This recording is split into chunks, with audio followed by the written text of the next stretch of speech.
لله نحمده ونستعينه ونستغفره ونعوذ بالله من شرور أنفسنا ومن سيئات أعمالنا من يهده الله فلا مضل له ومن يضلل فلا هادي له وأشهد أن لا إله إلا الله وحده لا شريك له وأشهد أن محمدا عبده ورسوله صلى الله عليه وعلى آله وأصحابه والتابعين ومن تبعهم بإحسان إلى يوم الدين وسلم تسليما كثيرا أما بعد.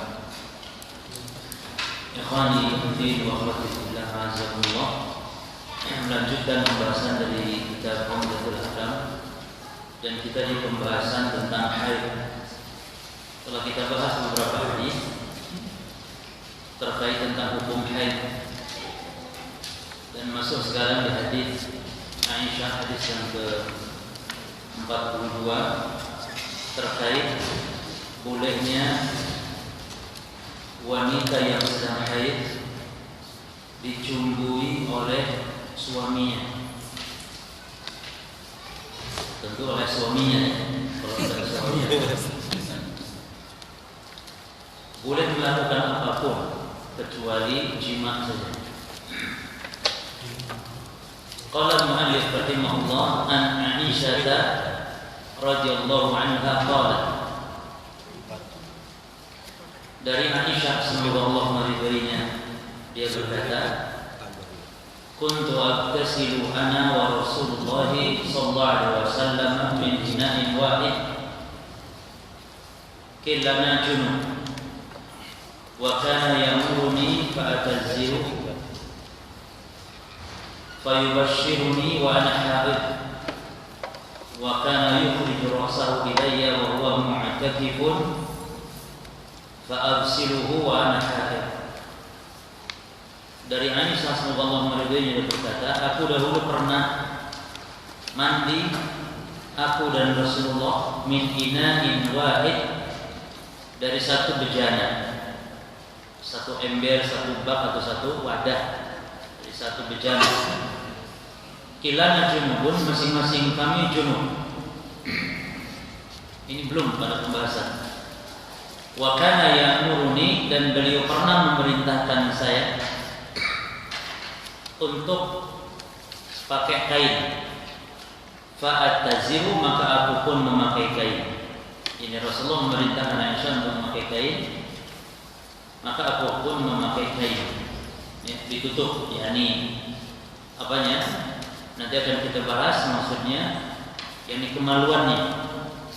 Pakai kain, jangan dibiarkan terbuka. Mau apa Rasulullah memerintahkan Aisyah memakai kain? Fayubashiruni, lalu beliau mencumbu saya, mencumbuiku, ya, mubasyarah, mencumbu. Wa ana haid, sementara aku sedang haid. Nah, ini pembahasan kita hadis ini. Jadi wajhul dalalah di sini, wa kana ya'muruni fa'taziru fayubashshiruni wa ana haid. Adapun sebelumnya dan setelahnya, wa kana yukhriju ra'sahu, dan beliau pernah mengeluarkan kepalanya dari dalam masjid ke jendela masjid. Ya, karena jendela masjid itu langsung ke rumahnya Rasulullah, kamarnya Aisyah. Nah, Rasulullah mengeluarkan kepalanya ilayya, kepadaku, wa huwa mu'takifun, sementara beliau sedang i'tikaf. Fa agsiluhu, maka aku pun mengeramasi kepala Rasulullah, yang rambut Rasulullah sallallahu alaihi wasallam, wa ana haid, sementara aku sedang haid. Ya. Ini bukan pembahasan kita. Baik. Hadis berikutnya mirip karena kita lanjutkan sambungan. An Aisyah radhiyallahu anha qalat, dari Aisyah juga semoga Allah meridhoinya, dia berkata, kana Rasulullah sallallahu alaihi wasallam yattaqiu fi hijri. Beliau pernah yattaqiu, bersender atau tiduran. Ya, jadi tiduran di pangkuanku, kata Aisyah. Fa yaqra'ul Qur'an, dan beliau atau kemudian beliau membaca Al-Qur'an di pangkuanku. Wa ana haid, sementara aku sedang haid. Ya. sementara aku sedang haid, kata Aisyah radhiyallahu anha. Nah, dua hadis ini yang akan kita bahas di malam hari ini. Hadis yang pertama dan hadis kedua sama-sama masing-masing juga dari Aisyah radhiyallahu anha. Yang pertama tentang mandi bareng suami istri yang junub, kemudian mencumbuk wanita yang sedang haid tentu oleh suaminya, kemudian boleh wanita yang sedang haid meramasi suaminya yang sedang i'tikaf di masjid dengan tidak mengeluarkan seluruh badan, hanya sebagian anggota badan. Nah, kemudian yang keempatnya, permasalahan dalam dua hadis ini adalah Rasulullah berbaring atau bersender atau bersandar atau tertidur di pangkuannya Aisyah yang sedang haid, dan beliau membaca Al-Quran. Nah, Imam Nawawi dengan hadis ini mengambil istinbat hukum bolehnya membaca Quran di dekat tempat najis, bukan di tempat najisnya, dekat di tempat najis. Karena Aisyah sedang haid, otomatis kan darah haidnya keluar,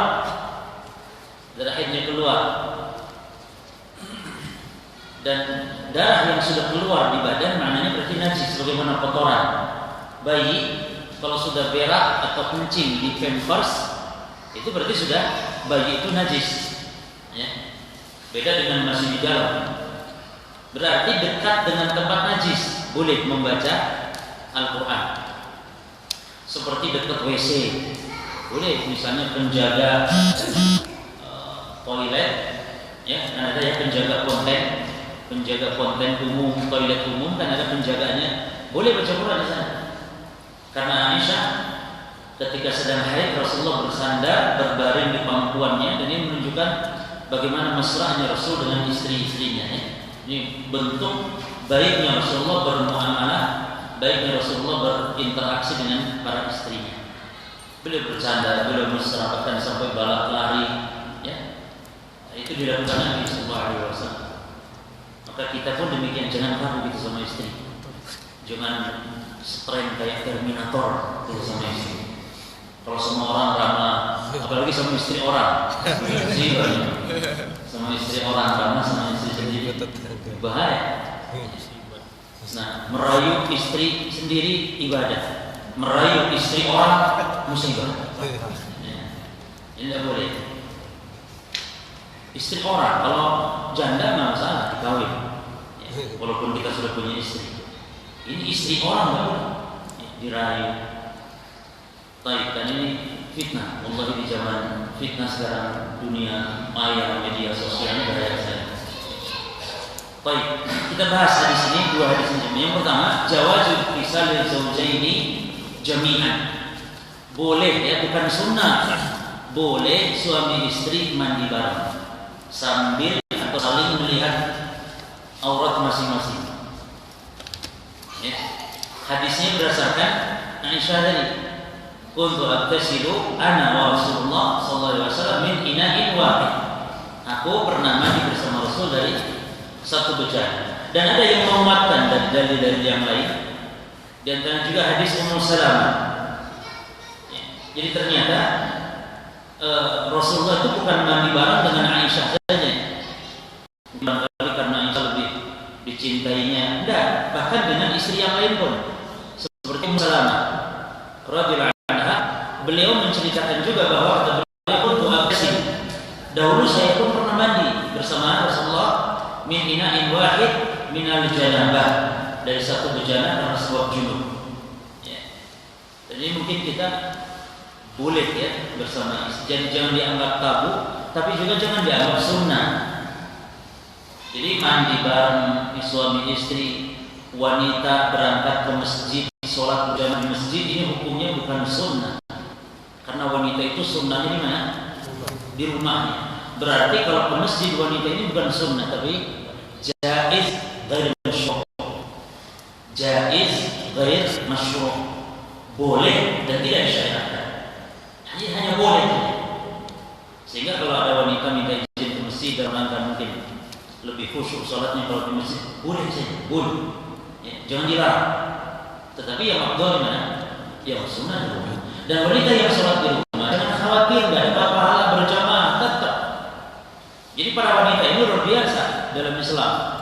Sholat di rumah itu tetap dicatat pahala berjamaah. Wanita dilarang mengantarkan jenazah tetap mendapatkan pahala ketika dia mengamalkan sunnah. Artinya dia tidak mau mengantarkan jenazah, tetap dia mendapatkan. Ketika syariat larang, tetap dia mendapatkan pahala. Ya. Jadi ibu-ibu jangan khawatir, justru pahalanya di rumah itu berjamaah ibu. Makanya ke masjid itu boleh saja. Baik itu sholat wajib ataupun sholat tarawih. Nah, Ummu Salamah mengatakan, baik, saya pernah mandi bersama Rasulullah dari satu berjana. Lalu ada lagi hadis yang membolehkan mandi bareng, bersuci bareng satu bejana. Hadis Ibnu Umar, hadis riwayat Imam Bukhari. Dan hadis ini termasuk kepada hadis mutasyabih, atau dalil-dalil yang mutasyabih, yang butuh kepada penjelasan. Terkadang orang tersesat dengan membaca ayat-ayat atau hadis-hadis yang mutasyabih. Dan orang yang mengikuti ayat-ayat yang mutasyabih, hadis-hadis yang mutasyabih, kemudian mentakwil sesuai hawa nafsunya, itu orang sesat, ahli bid'ah. Ada orang yang dia mengambil ayat-ayat, pokoknya merancur-rancur yang ayat-ayat yang masih samar-samar yang bisa ditakwil sana takwil sini. Seperti hadis ini. Jadi hadis ini menceritakan di zaman Rasul laki perempuan itu berwudu bareng-bareng. Ini bagi orang yang doyan ikhtilaf, ini hadis kesempatan. Dalilnya boleh dong. Kita ayo sama-sama ayo ngaji wudu sebelah, laki-laki sebelah, kita campur. Ini hasil. Ini semacam ini mudah syubhat. Ya, sama ya. Perlu penjelasan. Kita baca dulu hadis Ibnu Umar ini. Dia berkata, "Kana rijalu wan nisa yatawadda'un fi zaman Rasulullah sallallahu alaihi wasallam jami'an." Adalah kaum laki-laki dan kaum perempuan di zaman Rasulullah, mereka berwudu jami'an, semuanya satu-sama. Jadi tempat wudunya satu. Bahkan di dalam riwayat Ibnu Majah lebih tegas lagi, min ina'in wahid, dari satu bejana. Laki-laki perempuan pada wudu dari satu ember. Berarti kan yang dibayangkan, oh berarti rebutan, bersentuhan, saling ya pegang-pegangan dan semisalnya. Pokoknya sampai ini maksudnya bisa ditakwil hadis sebelumnya. Nah, hadis seperti ini perlu takwil yang benar, perlu taujih, perlu arahan. Ya. Baik. Di dalam riwayat Ibnu Khuzaimah, di dalam riwayat Ibnu Majah ada tambahan apa tadi? Satu bejana ya. Mereka pada berwudu di zaman Rasulullah, laki perempuan. Di dalam riwayat Ibnu Khuzaimah dari Ibnu Umar juga bahwa bahwasanya dia melihat Nabi dan para sahabatnya yatahharuna bersuci wan nisa'u ma'ahum, dan kaum wanita bersama dan para sahabat ya pada bersuci min ina'in wahid, dari satu bejana. Kulluhum yatahharu bihi, semuanya bersuci dengan bejana tersebut atau dari bejana tersebut. Ini artinya ditegaskan dalam hadis Ibnu Khuzaimah demikian. Nah, hadis ini baik yang riwayat Bukhari, riwayat Ibnu Majah ataupun ditambah dengan riwayat Ibnu Khuzaimah yang satu redaksi tapi beda sedikit, tapi intinya sama. Rasul dan para sahabat berarti berikhtilaf, campur baur wudunya di zaman Rasul, laki perempuan satu bejana. Ya. Apalagi lafaz jami'an seluruh. Nah, apa maksud mereka semuanya jami'an min wahid, dari satu bejana? Apa makna dari para sahabat berwudu demikian? Maka para ulama menjelaskan satu tentang hadis ini. Hada qabla zaman al-hijab. Ya. Kalaupun betul-betul ini kejadian seperti bohirnya hadis, kita bawa pada pemahaman bahwa ini terjadi kapan? Sebelum adanya perintah hijab. Jadi laki perempuan memang masih berbaur, tapi setelah ada hijab kan nggak boleh lagi. Jadi harus dipisah. Pengajian seperti kita ini, masya Allah, alhamdulillah, Ini pengajian sunnah seperti ini. Ya, lakinya dipisah dan perempuan dihijab. Karena ini perintah. Adapun yang kadang masih campur ya itu bukan berarti itu tidak sunnah. Mungkin kadang darurat ya, belum paham. Di zaman ustaznya ditanya, ustaz katanya yang kajian ibu-ibunya campur. Kadang kami juga di kampung di Jawa Barat yang hadir emak-emak, nenek-nenek, ya, ada kajian nenek-nenek saya punya, majelis nenek-nenek. Itu mereka nggak mau pakai hijab karena menganggap saya anaknya, cucunya bahkan. Akhirnya sudah lagi, ya, nggak mau ngaji mereka pakai hijab, mau nggak mau ngaji, mau pakai layar kayak ini ketok. Emak-emaknya di sini nggak ada akhwatnya, apalagi yang cantik-cantik baik. Jadi ini kejadian yang sebelum adanya perintah hijab. Itu satu ya. Atau makna yang kedua, karena kita wajib, jangan perhatikan ya, wajib kita ini mengarahkan ayat atau hadis atau dalil-dalil yang mutasyabih kepada yang muhkam. Wajib. Jadi kalau antum mendapati ayat yang rancu seperti ini atau hadis yang rancu seperti ini, kalau antum tidak tahu bagaimana taujihnya, ya antum jangan membenarkan, oh iya boleh berarti ikhtilaf. Jangan. Ikhtilaf nggak boleh, itu yang muhkam. Ya kan? Seperti Allah mengatakan kami itu mutasyabih, yang muhkamnya Allah berapa? Ahad. Qul huwallahu ahad. Berarti kalau Allah mengatakan kami, perlu kepada taujih dan wajib kita bawa kepada muhkam. Seperti hadis ini. Jadi wajib untuk berkeyakinan ikhtilaf haram, tidak boleh ikhtilaf. Berarti hadis ini harus diarahkan kepada yang muhkam. Satu tadi sudah. Berarti ini sebelum hijab, wajar. Karena sebelum hijab, sebelum perintah hijab. Turun.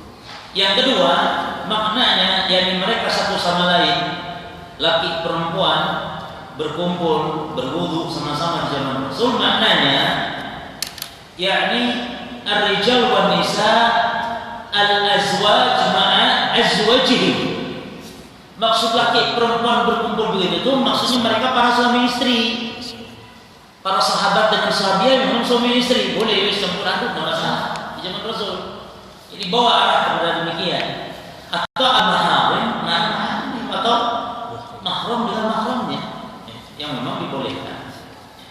Baik, ini ya ada dua poin jawaban terhadap hadis yang nampak secara zahir mutasyabih. Nah, faedah yang kedua dari beberapa hadis tadi tentang haid adalah jawaz bolehnya mubasyarah bil haid. Bolehnya menjumbui istri yang sedang haid. Menjumbui itu apa? Min takbirin aw lams. Dari mencium atau meraba. Ini bujangan ada berapa orang? Jadi ngaji-ngaji seperti ini bujangan kasihan. Lagi cium sudah. Kemarin waktu Ramadan posting masalah bolehnya ciuman suami istri dengan syarat ya, ketika puasa. Itu yang saya kirim di grup itu yang bujangan pada protes. Jangan posting beginian. Ramadan justru itu waktunya lagi puasa Ramadan. Ya, apa saja yang boleh? Di antaranya ciuman suami istri. Tapi dengan syarat yang kuat menahan syahwat. Karena di zaman Rasul pun datang pemuda, ya Rasulullah boleh tidak saya mencium istri saya? Nabi larang, tidak boleh. Karena pemuda yang datang, nampak syahwat yang menggugup. Datang kakek, kakek yang sudah tua, datang ya Rasulullah, boleh. Kata Nabi na'am. Kata Nabi boleh. Loh, kenapa yang kakek dibolehkan, yang pemuda dilarang ketika puasa ciuman? Kakek, insya Allah mampu menahan syahwat. Ya, beda dengan pemuda. Jadi perlu ditafsir. Sama halnya pemilu kemarin, pada heboh semua ikhwan. Nyoblos dan gak nyoblos, rame. Semua grup bermasalah. Gara-gara ada fatwa Dewan Fatwa dari para guru kita, Al-Irsyad. kalau darurat silakan, kalau darurat berarti tidak ada boleh. Apalagi kewajiban anjuran saya tidak ada, bahkan hukum asalnya. Antum kan sudah ngaji lama. Apa hukum asal kita mencoblos ikut demokrasi? Kan hukum asal kita ada. Kalau hukum asal memang terlarang, ketika boleh berarti maknanya ketika adanya masalah dan mafsadah. Jadi bukan mutlak bahkan ada ikhwah yang jadi tim sukses. Seperti babi boleh kalau darurat itu kan sekedar saja, jangan sampai kenyang. Ini ada yang sampai dibawa bekal, makan babi dibawa bekal untuk di rumah. Tidak boleh. Ya sekedar saja nyoblos ya wes nyoblos. Jangan jadi tim sukses, jangan jadi apalagi mencalonkan ikut partai, musibah. Apalagi bikin partai. Ini kan ada yang lain. Jadi fatwa itu, fatwa ulama, mereka yang membolehkan ketika ada mafsadah, ada maslahat. Dan ulama memberi contoh kalau dua calon, satu muslim, satu kafir. Baru kalau tidak dicoblos yang muslim, nanti yang kafir nah. Tapi kafir satu, muslimnya 10. Tidak ada darurat, tidak lama mereka. Kafir satu calon, muslimnya 10 orang, jadi 11 calon. Darurat ya? Tidak darurat. Ini yang one by one, satu lawan satu, muslim kafir. Jadi hatta wanita dengan laki-laki, wanita naik laki-laki itu juga bukan termasuk yang sifatnya darurat. Hanya muslim kafir. Itu saja.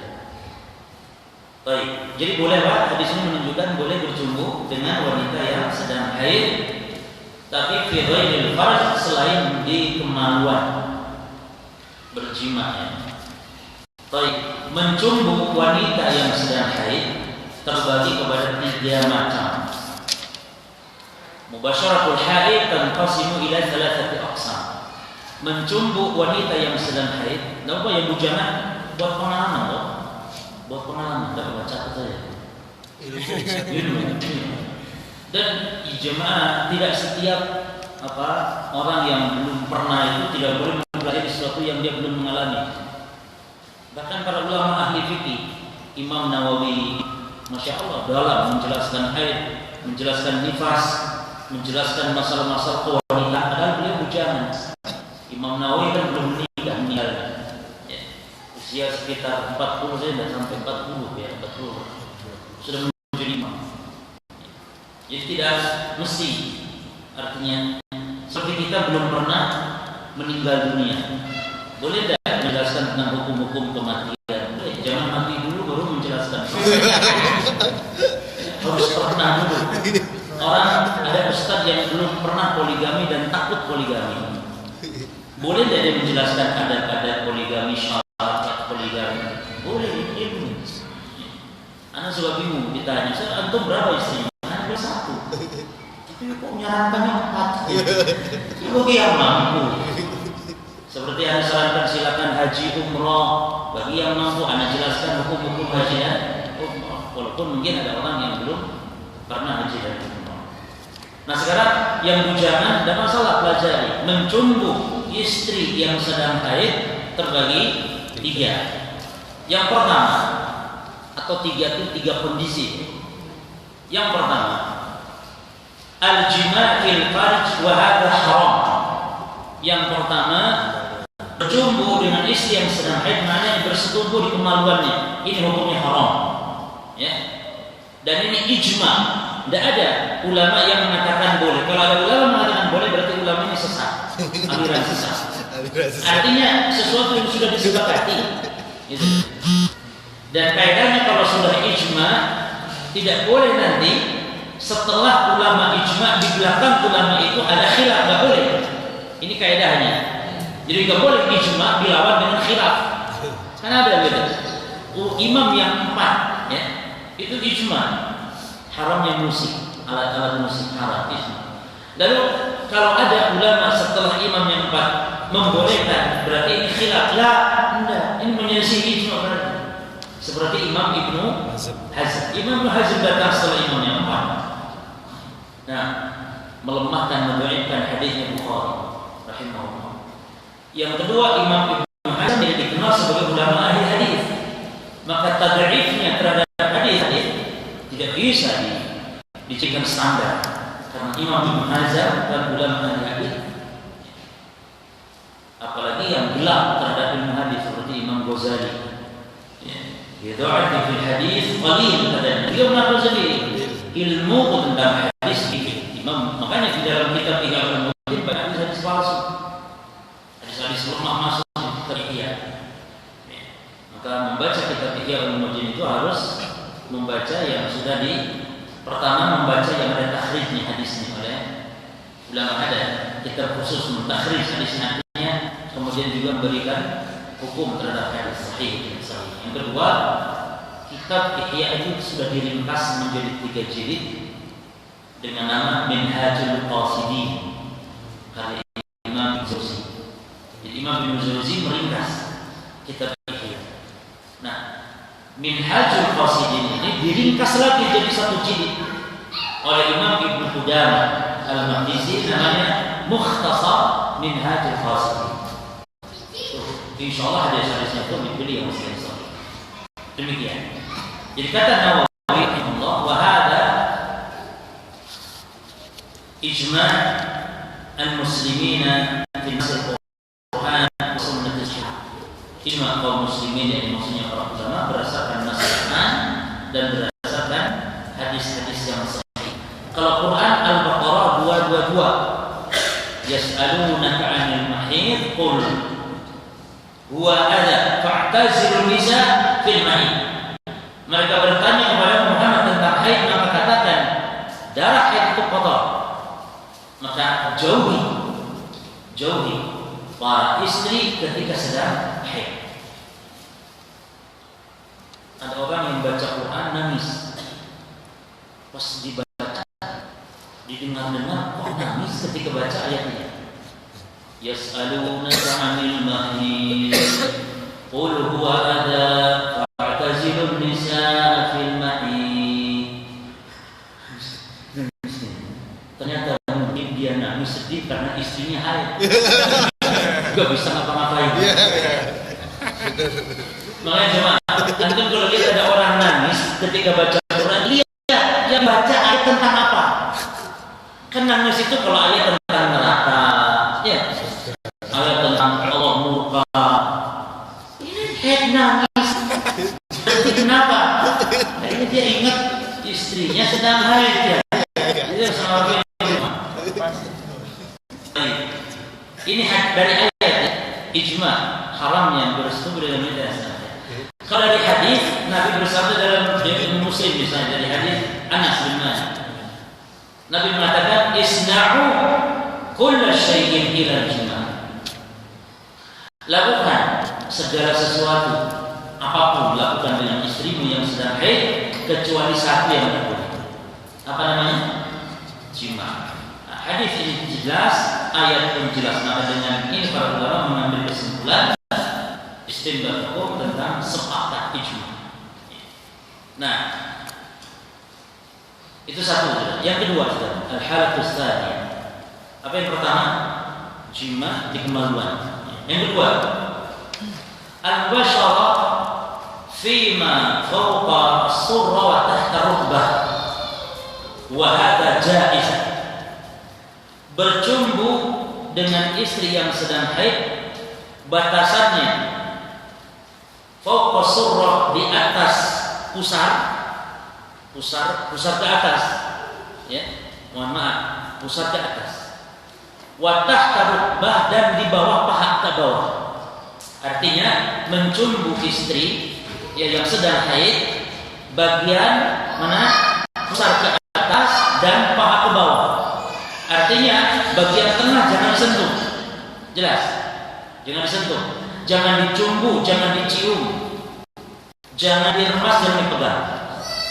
Bagian tengah, jadi kemaluannya dari pusar ke atas dan paha ke bawah.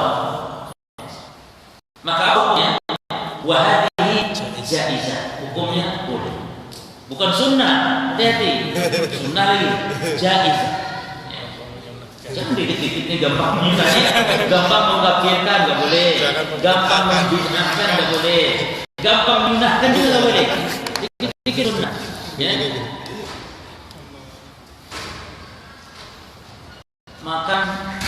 lagu sunnah. Nah, makan lagu sunnah boleh, jais. Nah, Imam Nawawi mengatakan halal bittifaqil muslimin, yakni mencumbu istri yang sedang haid dari ke atas, dari paha ke bawah, ini hukumnya halal sepakat kaum muslimin, sepakat para ulama. Al-halatul salah. Nah, yang ketiga mungkin antum paham kira-kira gimana. Yang pertama jima di kemaluan. Oke. Yang kedua mencumbu pusar ke atas, paha ke bawah. Oke. Yang ketiga kira-kira mana? Jima, bukan, sudah kan nomor pertama jima. Mencumbu, tapi mencumbu mana? Kan sudah. Yang nomor dua pusar ke atas, paha ke bawah. Berarti yang ketiga mencumbu di mana? Tinggal satu. Di situ.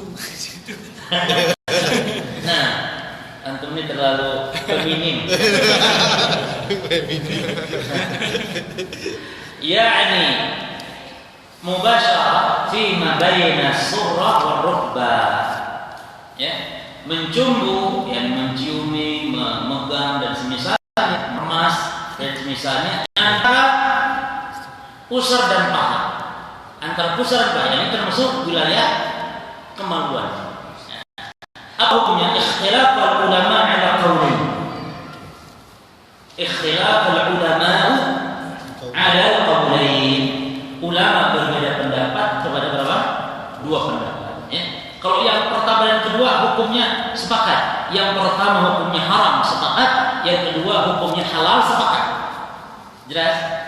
Yang ini khilaf. Al-qaulul awwal, pendapat yang pertama annahu haram. Pendapat yang pertama haram. Dan ini madhabnya Maliki dan madhabnya Abu Hanifah, Ahnaf, yani Hanafi, yang mengatakan haram. Mana dasarnya? Mereka mengatakan haram. Nabi mengatakan dalam hadis tadi, kata mereka dijadikan dasarnya dari hadis riwayat Muslim, isna'u kulla syai'in illa nikah. Lakukan sesuatu kecuali nikah. Nikah maknanya yang dimaksud wilayah kemaluan jangan disentuh. Walaupun tidak disetubuhi ya, tapi termasuk diartikan nikah di sini pun jangan disentuh. Fa hadzal hadis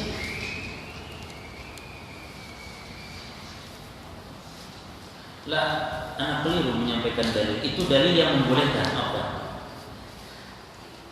Isna'u kulla syai'in illa nikah, itu dalil yang mengatakan boleh. Jadi yang mengatakan hak madhab siapa tadi? Madhab Malik dan Hanafi mengatakan haram tidak boleh. Tidak ada dalil, tidak dibawakan dalil. Nah sekarang pendapat yang kedua mengatakan halal. Mengatakan halal. Siapa yang berpendapat ini? Di antaranya Mujahid dan Ikrimah. Ikrimah ini termasuk murid Ibnu Abbas. Mujahid juga yang tabi'i, mengatakan halal. Kemaluan wanita yang sedang haid boleh dicumbu. Dicumbu dalam arti ya selain disetubuhi ya, itu boleh dasarnya. Nah, hadis Nabi isna'u kulla syai'in illa nikah. Lakukan segala sesuatu kecuali jima di kemaluan. Berarti kemaluan pun asal bukan di jima disetubuhi berarti boleh berdasarkan hadis ini ya. Nah, dan juga ada riwayat dari Ikrimah dari sebagian istri Nabi bahwa Rasulullah idza arada min al-haid syai'an, Rasul kalau menginginkan dari istrinya yang sedang haid, ini menunjukkan memuatkan pendapat yang membolehkan. Rasul kalau menghendaki dari istri yang sedang haid untuk bercumbu, maka alqa ala farjiha sauban. Nabi SAW menutup ya, menutup kemaluan istrinya kain. Nah ini kita ambil kesimpulan, boleh bercumbu dengan istri yang sedang haid, mohon maaf, jangan dibiarkan kemaluannya telanjang. Ya. Tapi kalau kita, kalaupun tidak pakai kain, intinya jangan telanjang, boleh mohon maaf pakai celana dalam, baru boleh dijumbui. Ya. Pendapat yang kuat adalah pendapat yang kedua, yang mengatakan boleh, tidak ada batasan wilayah. Wis pokoknya selain bercumbu, selain bersetubuh, hukumnya boleh, tidak ada batasan wilayah dalam nas. Nabi hanya mengatakan isna'u kulla syai' illa nikah, lakukan sesuatu apapun bebas kecuali jima. Dan dalam hadis Ikrimah tadi dari sebagian istri Nabi, Rasul kalau menghendaki bercumbu dengan istrinya, Rasul tutupi kemaluan istrinya dengan kain lalu beliau mencumbuinya, dan tidak ada batasan. Berarti kita pun boleh. Dan makna ditutupi kain maksudnya kemaluannya jangan dibuka, yang telanjang bulat, tapi ditutup. Ya, ditutup. Apa hikmahnya? Juga kotor ya. Nampak istri itu kan nampak kelihatan darahnya dan semisalnya, ditutup maka lebih kita menambah daya guna. Aduh, ini masya Allah ini kajian 11 tahun ke atas. Dan kaul yang sahih, kaul yang roji yang kuat, pendapat yang kedua, mazhab jumhur, mayoritas ulama. Ya. Baik, bagaimana kalau ada orang yang berjima dengan istrinya yang sedang haid? Ya. Ikhtilaf ulama tentang kafarat, haramnya haram, sepakat. Tapi ikhtilaf ulama tentang kafarat. Ya, ada dua pendapat. Kafarat itu membayar denda. Kafarat. Ada dua pendapat, dan pendapat yang kuat, ada yang mengatakan tidak perlu kafarat, cukup tobat saja. Ada yang mengatakan wajib membayar kafarat. Ya, kafarat itu membayar denda. Namanya kafarat, penggugur, penghapus. Kafarat. Dan pendapat yang kuat adalah dosa dan wajib membayar kafarat. Berdasarkan hadis Ibnu Abbas, ya, bahwasanya dalam hadis Abu Daud, seorang laki-laki yang menjimai istrinya yang sedang haid, yatasaddaq bidinar atau bidinar, bersedekah dengan berinfak dengan uang, berarti bukan makanan. Jadi kafarat itu kadang uang, kadang makanan. Ya, kafarat itu lain-lain. Kalau uang ya uang. Bidinar dengan 1 dinar atau setengah dinar. 1 dinar itu jemaah 4 gram seperempat. 1 dinar. Berarti berapa? Mahal sekali. 2 juta. Kenapa antum tidak sabar saja menunggu istri bersih? Mahal. Berapa juta? 2 juta lebih. Ya, 4 gram seperempat. Atau separuh. Berarti ya kalau tadi berapa juta tadi? Sekitar 1 juta lebih ya. Itu tinggal hitung saja. Kalau 1 gramnya 500.000 ya berapa? Berarti 4 gram saja berapa? 2 juta. Ya. Kalau separuhnya berarti 2 juta lebih.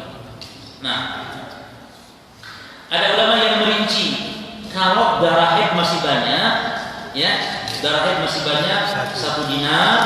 Kalau darah haidnya sudah sedikit, tinggal di akhir-akhir masih ada tapi sudah tidak sabar, dan ini separuh saja. Ada yang ini. Ala kulli hal yang rajih pendapat kafarat. Ya. Baik.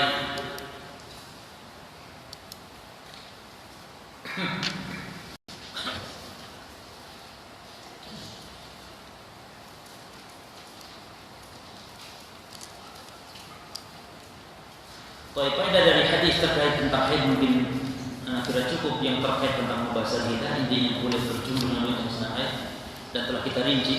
Adapun boleh membaca Quran di pangkuan istri yang sedang haid, ini menunjukkan boleh membaca Quran di dekat tempat najis, dan juga orang yang sedang i'tikaf haram keluar dari masjid kecuali hajat yang sifatnya darurat. Jadi kalau tidak ada hajat haram dan bisa membatalkan i'tikafnya. Apa darurat syar'i seperti tidak ada makan, dia beli makan boleh. Tapi tetap membeli makanan pun harus yang paling dekat ke masjid.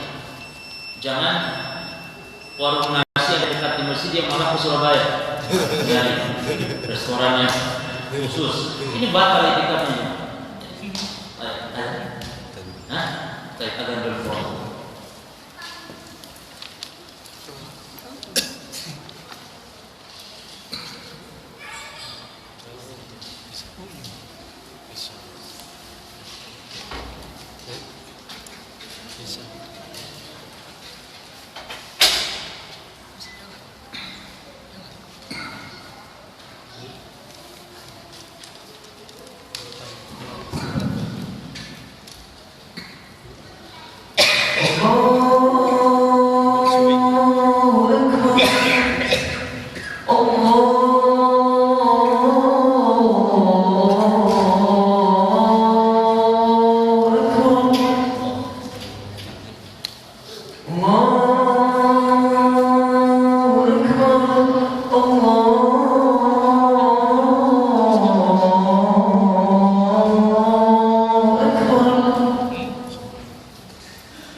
Alhamdulillah, wassalatu wassalamu ala rasulillah, thumma amma ba'd. Ikhwani wa akhwati fillah, jazakumullah. Di antara faedah dari hadis adalah bahwa su'urul haid wa 'arafuha tahir, bahwa air liur atau keringatnya wanita yang sedang haid adalah suci. Dan ini tidak ada khilaf di kalangan para ulama. Sebagaimana Rasulullah SAW di dalam hadis Muslim, Aisyah mencerita beliau minum di bejana yang bekas, yakni air minumnya bejana itu diminum oleh Aisyah. Ini Rasul minum di bekas bibirnya Aisyah. Dan tentu dengan bolehnya bercumbu air liur untuk berciuman dan semisalnya dibolehkan, menunjukkan suci. Kemudian faedah dari hadis istihbab lubsil haid izar waqta mubasyarah. Disunnahkan, dianjurkan, ya, disukai wanita yang sedang haid itu memakai kain ketika bercumbu dengan suaminya. Artinya tidak boleh telanjang, ditampakkan kemaluan. Nah, kemudian berkaitan tentang selain haid adalah jawaz qiraatil Quran fi hijril haid. Boleh membaca Quran di pangkuan wanita yang sedang haid. Ya, dan ini Imam Nawawi mengambil kesimpulan hukum apa? Boleh membaca Quran di dekat tempat najis.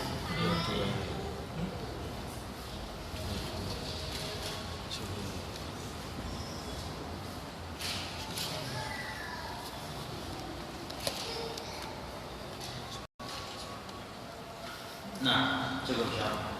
Tambah satu hadis insyaallah dari Mu'adzah, an Mu'adzah qalat, dari Mu'adzah binti Abdillah al-Adawiyah nama lengkapnya.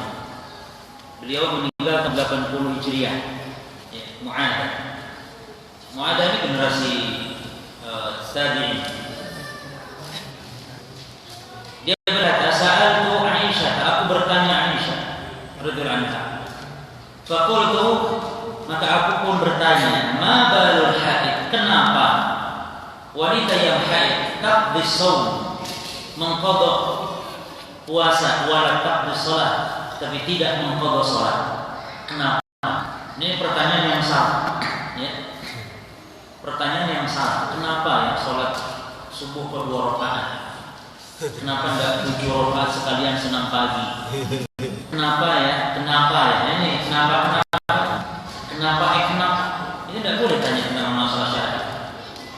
Maka Aisyah berkata, yang menjawab, aharuriyatun anti, kamu nanya-nanya begini apa kamu ini orang sesat, orang haruriyah, orang khawarij, di Harura sebuah tempat yang ada dekat dengan Irak, di mana orang-orang khawarij bermarkas di sana. Aisyah tanya, karena orang-orang khawarij mewajibkan wanita haid itu untuk mengqadha salat. Jadi orang-orang khawarij itu cuma orang yang memandang mereka sangat hati-hati. Saking hati-hatinya orang khawarij sampai mereka tidak berani memakan makanan yang tercecer di jalan karena takut makanan yang orang lain yang nanti dimakan dia tidak ridha sehingga makanan menjadi haram. Padahal dalam hukum Islam, kalau yang namanya makanan tercecer itu boleh dimakan, ya. Atau benda-benda yang tidak berharga itu boleh diambil. Yang tidak berharga lah. Ya, kalau yang berharga harus diumumkan 1 tahun. Ya. Yang berharga. Kalau uang cuman uang ripis 100 perak, ya boleh ya. Antum nggak usah umumkan. Siapa yang kehilangan uang berapa Pak? 200 rupiah. 200 rupiah aja. Cuman kalau 1 juta, apalagi 100 juta. Tapi kalau 50.000 cuma diumumkan tidak 50.000. Yang di 50.000 berharga tidak gitu. Berharga enggak? Gimana? Kafia. Apa bingung? Berharga dan berharga itu kalau ukurnya gini cuma. Kalau antum ketinggalan uang di masjid 50.000, lupa naruhnya masjid, pas antum di bawah sana, ingat uang saya tadi kayak dengan masjid. Nah kira-kira antum balik tidak? Kalau antum tidak balik, cuma saya ketewa, nah berarti itu sudah berharga. Atau ada uang 50.000 tergeletak, antum lihat, cuma 50.000. Nah orang ya kalau tidak mengambil karena dianggap remeh itu berarti tidak berharga. Jadi kalau aku berharga tergantung masyarakat. Kira-kira 50.000 berharga tidak ya? Berharga lah, orang balik lagi, antum balik lagi insyaallah. Diambil di masjid. Cuman 2.000 ketinggalan di masjid, kira-kira gimana? Jangan orang yang boleh. Nah gitu. Nah maka Aisyah mengatakan haruriyatun anti. Makanya subhanallah, Ibnu Umar pernah ditanya orang Khawarij tentang darah nyamuk yang kena baju, apakah sah wudunya, sah sholat? Karena takut najis, darah nyamuk memang. Darah nyamuk kena baju, sah tidak sholatnya? Orang Khawarij tanya Ibnu Umar. Ibnu Umar langsung beliau mengatakan, subhanallah, kalian bertanya tentang darah nyamuk, tapi tidak bertanya tentang darah kaum muslimin yang kalian bunuh. Darah kaum muslimin yang dia halalkan, dia menghalalkan darah kaum muslimin. Jadi hati-hatinya kebangetan, gitu. Tapi yang pokok yang lakukan. Fakultu lastu biharuriyah, kata Mu'adzah, saya bukan. Saya tidak bermaksud itu. Saya juga bukan haruriyah. Walakin as'al, tapi saya sekedar tanya saja. Kata Mu'adzah. Faqala, maka Aisyah mengatakan, Karena yusibuna dzalik, kami dahulu di zaman Rasul terkena haid, ya. Fa'amar bi qada'i shaum, kami diperintah mengqada puasa, wala nu'mar bi qada'i as-shalah, dan kami tidak diperintah mengqada salat. Artinya ya karena Rasul tidak perintahkan istighfar. Jangan tanya kenapa. Kami hanya diperintah mengqada puasa, tidak diperintah mengqada salat. Ya, tapi kita ambil faedah dari hadis ini. Hadis ini berkaitan tentang apa dalam bab haid, wujub qada'i shaum, wajibnya mengqada puasa, ya, lil haid, bagi wanita yang sedang haid. Nah, baik, berarti haram. Dalam hadis ini kita dapat faedah pertama, tahrimus shalah was shaum 'alal haid. Haram wanita yang sedang haid berpuasa dan salat. Jadi hati-hati jemaah. Ya, ibu-ibu khususnya dan kita laki-laki pun harus paham. Jangan sembarangan, jangan nggak apa-apa, sholat saja daripada kehati-hatian. Salah. Sholat pun haram, tidak sholat pun haram. Hati-hati. Jadi harus wajib yakin kita ini haid atau bukan haid. Banyak wanita juga yang masih bingung masalah haid ini. Contoh ketika wanita sudah bersih, lalu keluar lagi bercak coklat atau bercak yang ini, bingung dia, disangkanya haid, sehingga dia tidak sholat. Haram dia. Kalau wanita sudah bersih, maka keluar bercak coklat itu bukan haid, bukan, wajib dia sholat. Ya, itu tidak masalah, itu qadha tidak masalah. Termasuk wanita yang sedang haid misalnya, di tengah-tengah haidnya itu kadang bersih, artinya tidak keluar darah sehari, tidak keluar darah. Nah, disangkanya bersih dia, disangkanya bersih sehingga dia sholat, padahal wanita tersebut tetap dalam kondisi haid walaupun darah tidak keluar. Karena darah yang tidak lancar keluar ketika sedang masa haid, maka itu darah haid tetap, sehingga keliru ketika dia sholat. Yang tadi tidak sholat juga haram karena dia sebenarnya bersih. Maka harus paham bagaimana alamat atau tanda bersihnya wanita yang sedang haid. Antum laki-laki harus paham. Ya. Tanda bersihnya dua. Pertama, dengan berhentinya darah. Bagaimana tahu berhentinya darah? Wanita ngambil kapas atau ngambil jenis kapas, lalu ditempel kemaluannya. Kalau bersih, tidak ada darah, ya berarti sudah bersih. Ya. Atau yang kedua, dengan dilihat adanya kebiasaan. Tidak dilihat adanya apa? Tidak, untuk membuktikan bersih, dilihat adanya cairannya berwarna keruh. Keluar, itu juga tanda bersih. Baik, saya tambahkan faedah. Yang kedua, wujub al haid qada shaum duna shalah. Wajib bagi wanita sedang haid hanya mengqada puasa tanpa mengqada salat. Ya. Nah, mungkin antum tanya, dan ini sepakat ulama ya, tidak ada yang menyimpang kecuali orang-orang Khawarij. Kalau disebut sepakat ulama itu maksudnya ulama ahli sunnah. Enggak peduli kita Khawarij, Syiah, Qadariyah, Mu'tazilah yang nyeleneh sesat, ahli bid'ah. Itu namanya ahli bid'ah itu begitu. Jadi ahli bid'ah itu siapa? Syiah, Qadariyah, Mu'tazilah, ya. Seperti itu ahli bid'ah. Jangan dipahami ahli bid'ah itu orang yang kunut subuh misalnya, bukan yang maksud ahli bid'ah. Nah, lalu kenapa dibedakan antara puasa dengan sholat? Kok kalau qadha puasa tapi sholat tidak diqadha? Kenapa? Para ulama menjelaskan hikmah dari Imam Nawawi. Jadi kalau hikmah itu dipelajari oleh para ulama. Terkadang ada nas dari syariat, terkadang tidak ada nas. Tapi dipelajari hikmah. Nah, apa hikmahnya? Bahwa sholat itu adalah katsirah mutakarrirah fayashuk qadhaha. Salat itu banyak dan juga salat itu kan terus-terusan sehari 5 kali dan juga kalau dalam 6 hari banyak. Ya. Adapun puasa berkhilaf shaum yang dia wajibnya hanya sekali dalam setahun gitu. Makanya di antara hikmahnya, kalau puasa kan setahun berapa kali? Sekali saja, di bulan Ramadan saja. Ya. Beda dengan sholat. Kalau sholat mengkodoknya berat, maka syariat yang mudah ini memberikan keringanan demikian. Cukup wanita mengkodok puasa saja tanpa mengkodok sholat. Termasuk kenapa wanita kalau mandi junub, ya, boleh untuk tidak dibuka ikatan bilung rambutnya, ya, sanggul rambutnya boleh tidak dilepas, cukup dituangkan air 3 tuangan ketika mandi junub. Tapi kenapa ketika mandi haid atau nifas tetap wajib dibuka? Jawabannya karena memberatkan. Kalau junub kan tiap malam, pengantin baru bahkan semalam bisa berapa kali kalau pengantin baru.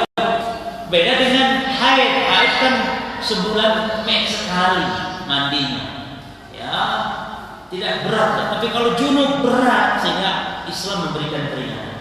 Terakhir, hal tujar al-haid ala tarki siyam wa shalah. Apakah wanita yang sedang haid dia tinggalkan puasa dan sholat, apakah tetap diberi pahala oleh Allah karena kan udzur? Betul tidak? Udzur. Apakah adik-adik diam? Ya. Ada 2 pendapat di kalangan para ulama. Apa masalahnya tadi? Apakah wanita yang haid tidak sholat, tidak puasa tetap diberi pahala karena sebab udzur? Al-jawab ikhtilaf al-ulama ala qaulain. Ya. Al-qaul al-awwal annaha tu'jar. Nah, ibu-ibu senangnya. Pendapat yang pertama, wanita walaupun tidak sholat, tidak puasa tetap diberi pahala. Pendapat pertama. Kenapa? Li'annaha tarakatha ta'budan lillah. Karena dia tidak sholat itu karena ibadah kepada Allah. Dia tidak puasa karena ibadah. Yang merintah, yang melarang siapa? Allah. Betul? Nah, makanya diberi pahala. Al-qaul tsani, pendapat yang kedua, la tujar. Pendapat yang kedua, lo enak enggak sholat kok diberi pahala. Ya enggak diberi pahala enggak sholat. Ya enggak diberi pahala enggak puasa. Ya. Ya diberi pahala. Baik. Pendapat yang kuat yang mana kira-kira yang bijak lah. Kira-kira yang mana?